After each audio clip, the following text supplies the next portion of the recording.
Okay, so look, I try not to complain, but I have been reading for a month and I'm only 3% through War and Peace.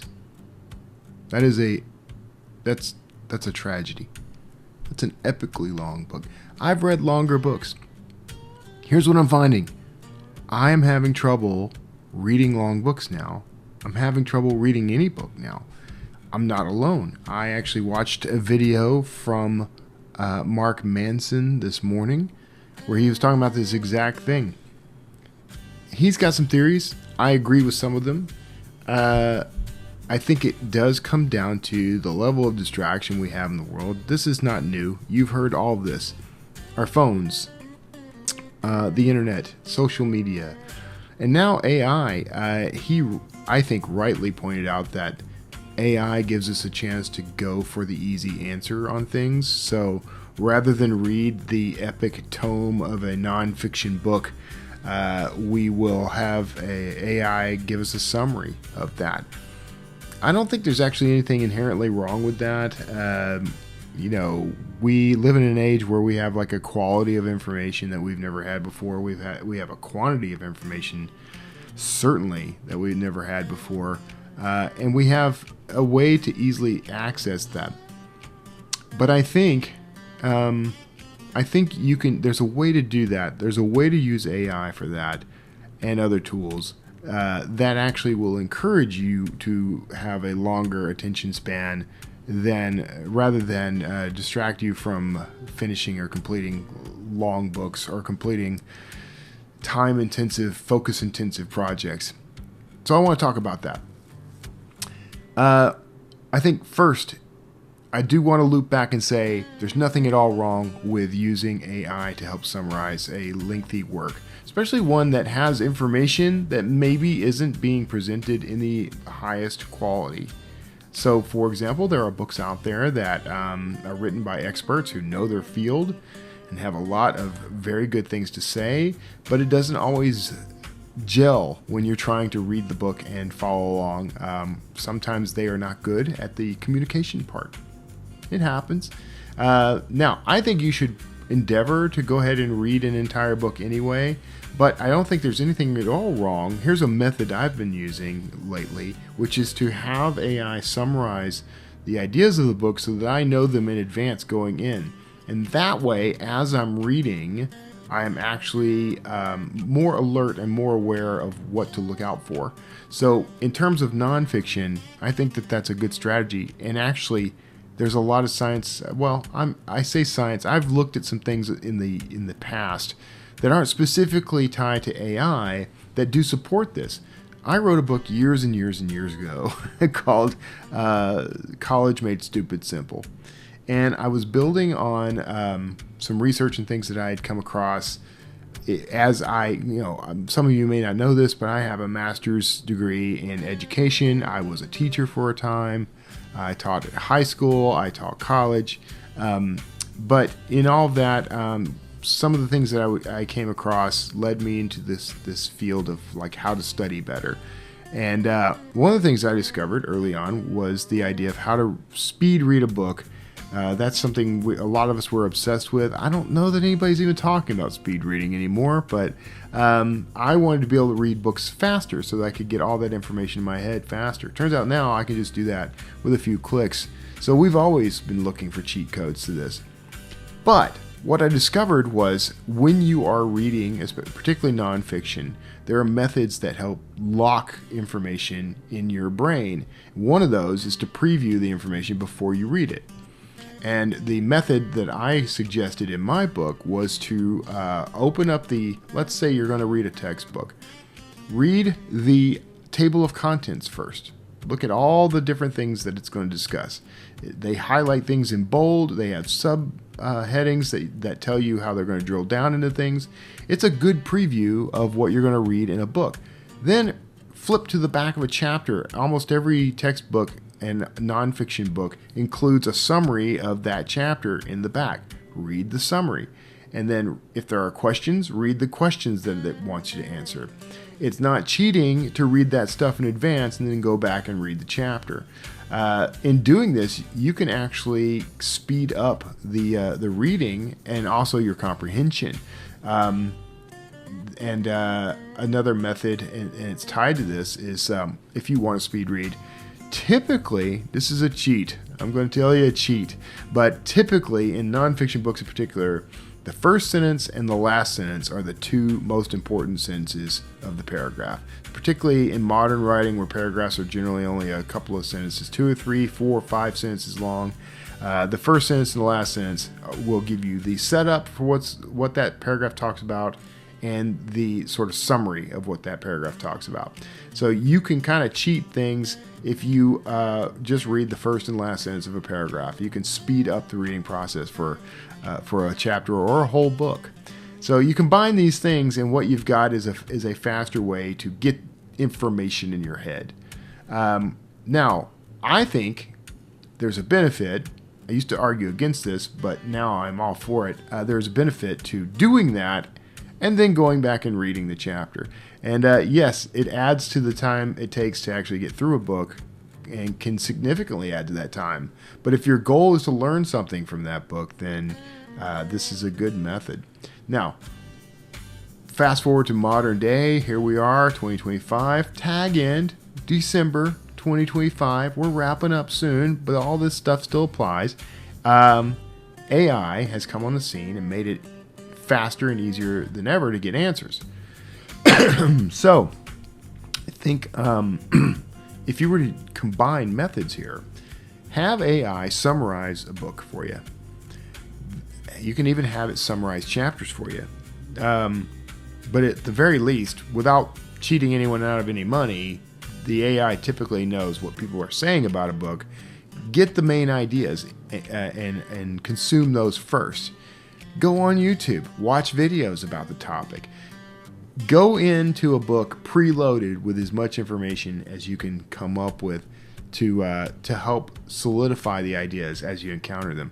This is where the discipline comes in.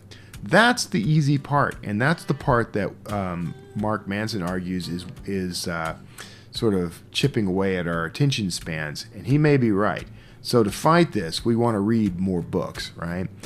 We want to do more engaged activities. We want to spend more time and go slower. The whole slow living, slow productivity idea.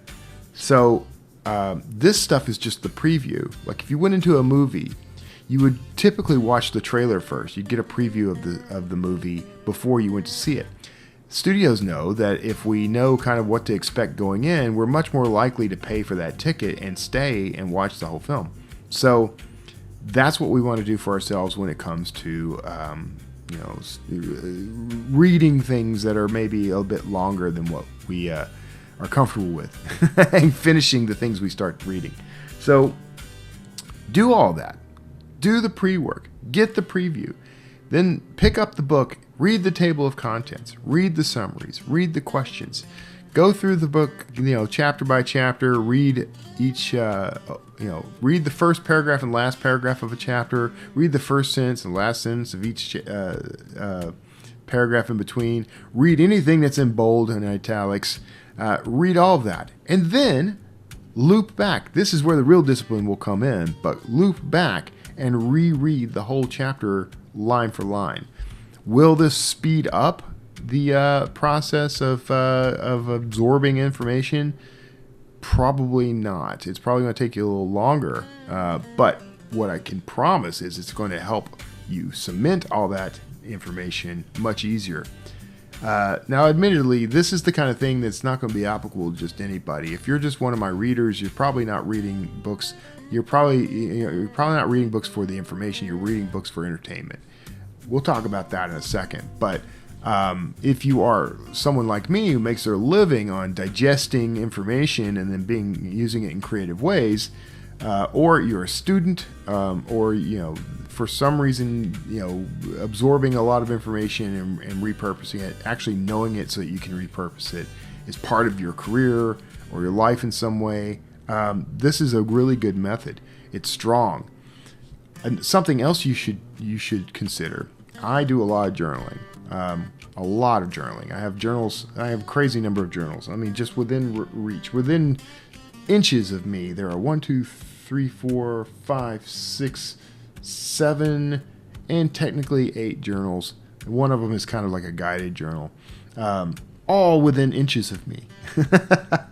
So I'm a big fan of journaling, a big believer in journaling and using journaling. And I have journals for things like, as I read philosophy, I've got a whole journal on what I learn from what I read there. As I read my Bible, I've got a whole journal on that. I've got a journal I call my career journal, which is every week I take 45 minutes or so at the beginning of the week, summarize what I learned or what I thought about last week or the things I did tied to my writing or my other career goals. Big fan of journaling. Journaling is a powerful tool. So one thing that you can do is, as you are reading, write by hand things into a notebook or journal that you are uncovering. Don't try to copy word for word anything that you read. You can do that with headings or whatever to kind of see a list of the important topics. But what I would recommend, honestly, is once you've read it, pause, write your impressions. Write what you remember, the details you remember. If a detail is nagging at you and you can't quite remember it, flip back, reread that section, write down your impressions.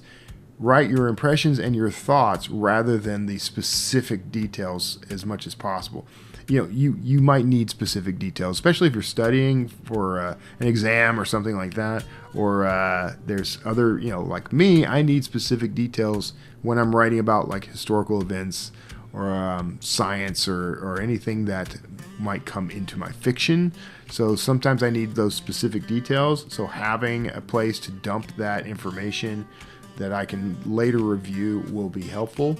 But here's the cool thing. This is really interesting, and you'll find plenty of research backing this up. Sometimes, a lot of times, most of the time, simply writing it down by hand, you may never have to look at that again. If you are studying for an exam, man, I tell you, this is magic. If you just summarize what you're writing, a quick review of those notes once you're done, maybe a day or so later, is a good idea. But a lot of time, just writing those ideas down in your own language, in your own voice, whatever marks you make on the page to annotate, as you go, those things are triggers for you, specifically for you. They're tied in with your neurology and will help you remember things a lot easier and learn things a lot faster. So this is all a lot of work. And this is the kind of thing that I do almost by instinct and default now as I am researching for books. And don't let me fool you. It's not like I sit down with, ancient tomes and do this on a regular basis. It's more that I've developed these kind of habits for notating things and taking a wider look and narrowing it down as I go. And that's been very helpful to me. I have slacked off on that over the years, and so that's why I am currently, I think, finding it more difficult to sit down and finish a book. Part of it is I'm exhausted. I'm overworked. I'm stressed out. There's a lot going on. I've overloaded my plate, as I tend to do. I had severe burnout for a while there. And, there was a time where it was difficult to even just write anything, much less, finish an entire book.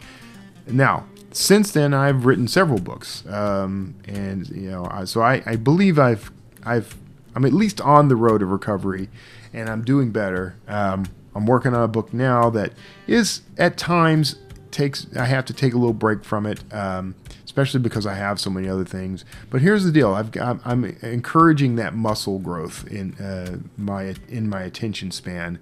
I'm rebuilding that muscle, and it's getting better. Like I said, I've been reading War and Peace, a book that for some reason I avoided for years, and not because of its length per se, although that was a factor. But I mean, honestly, it's 1,200 pages long, maybe 1,500, depending on the version. I've read books that were easily that or more, sometimes multiple times in a row. So it's not about the length of the book. That can be a little intimidating, but it is a fact though that when you see that, you have this realization that that's going to take a lot of time. I think some good advice for that is the same advice I give writers, because one of the things that deters a lot of people when they're trying to write a novel or any book is they think, oh man, I got to write 300 pages of text about this. I mean, that's, I've never written that many pages. I've never written 100,000 words before. It's just a lot. It's impossible. The problem is you're looking at that as if you got to do the whole thing all at once, and that's just not the way it works. You have to resolve yourself to the fact that you're going to have to come back to it, come back over and over again.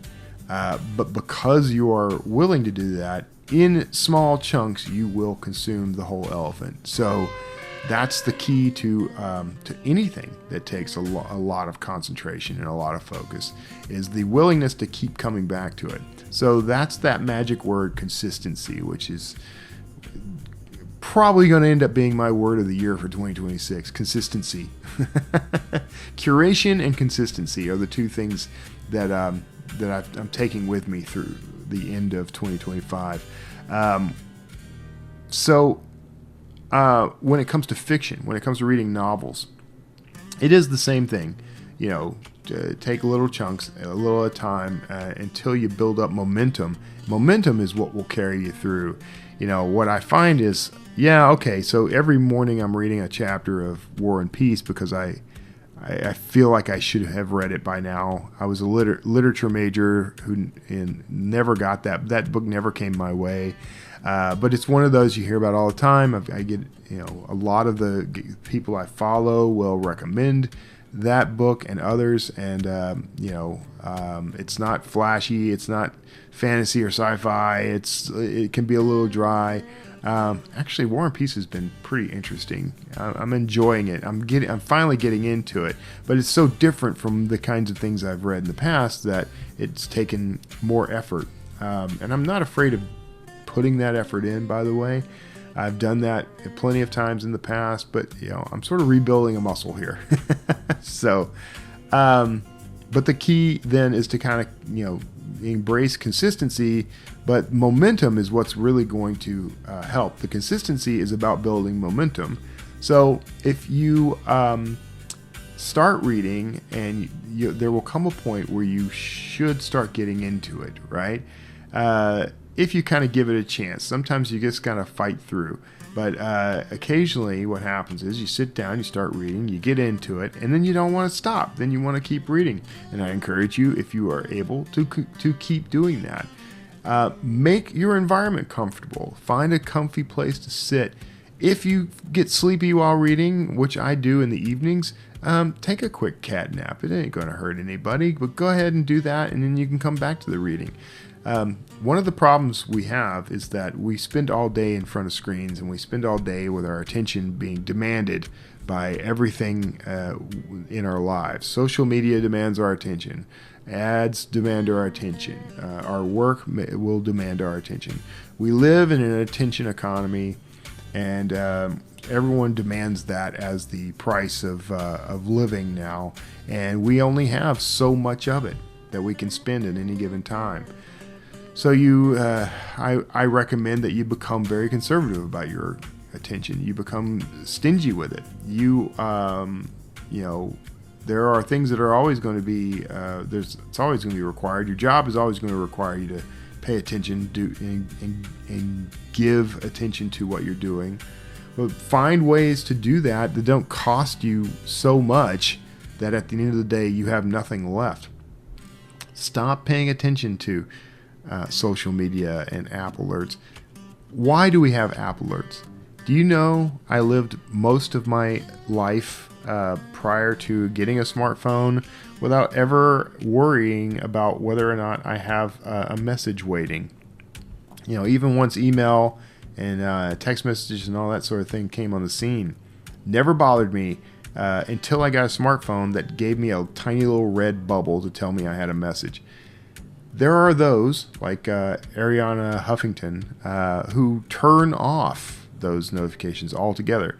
I have my phone permanently set on mute. I do have it set up to show me alerts, but I only get phone calls, and I can only see phone calls and text messages from people that are on my contact list immediately, and then otherwise I don't get an alert until I actively go look. I think cultivating that is a good idea. Cultivating the "don't call me, I will come to you" attitude.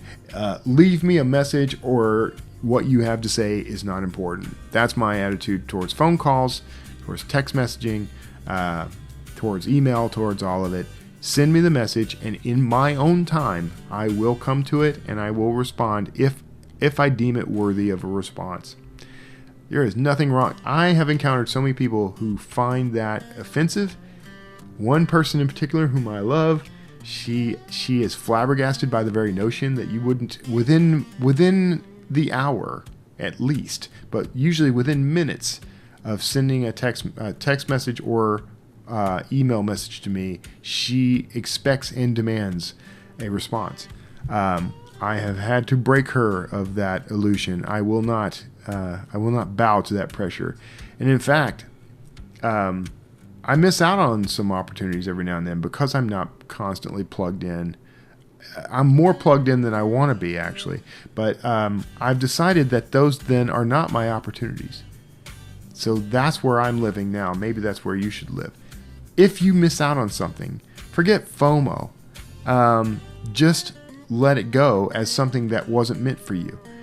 If an opportunity comes along and you missed it because you weren't, instantly responding to an email or a text message, and instead were cultivating your storehouse of attention and making sure that you are mentally healthy and experiencing things, in the here and now rather than vaguely noticing them as you are staring at your phone.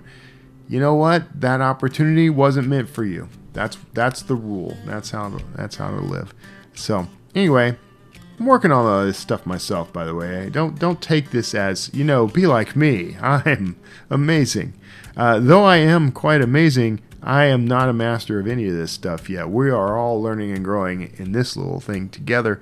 But I appreciate you paying some attention to this video, and I hope you got something out of it. I hope you will also check out the companion Substack post that will appear with this. You'll find a link in the show notes of this episode. Let me know in the comments, what are some things you're kind of struggling with when it comes to your attention? What are some books you've tried to read and had to put down, not because you didn't think they were any good, but because they were too overwhelming to finish? And what are you doing to kind of fight brain rot and re-strengthen that attention muscle? Something I want to dispel. There is a notion that once your attention is broken, once you've gotten weak on that it's gone forever, and that's not true. It's just like any muscle. You can retrain it, and that's what I'm working on. So thank you so much for tuning in. I hope you like, share, subscribe, all those things that are required by international YouTube law for me to say. And I hope you're enjoying these. Let me know in the comments, please. Say something. There's a rhythm and a method to all this, by the way. Asking you to like, share, and subscribe, asking you to comment.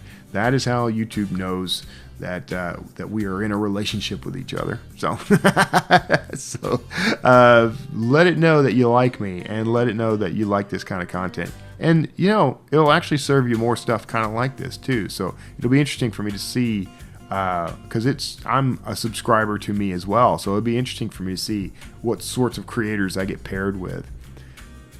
Go read long books, do difficult things, do hard stuff, and you will only benefit from it. So take care of yourselves. My great love to you. God bless. I'll see you next time.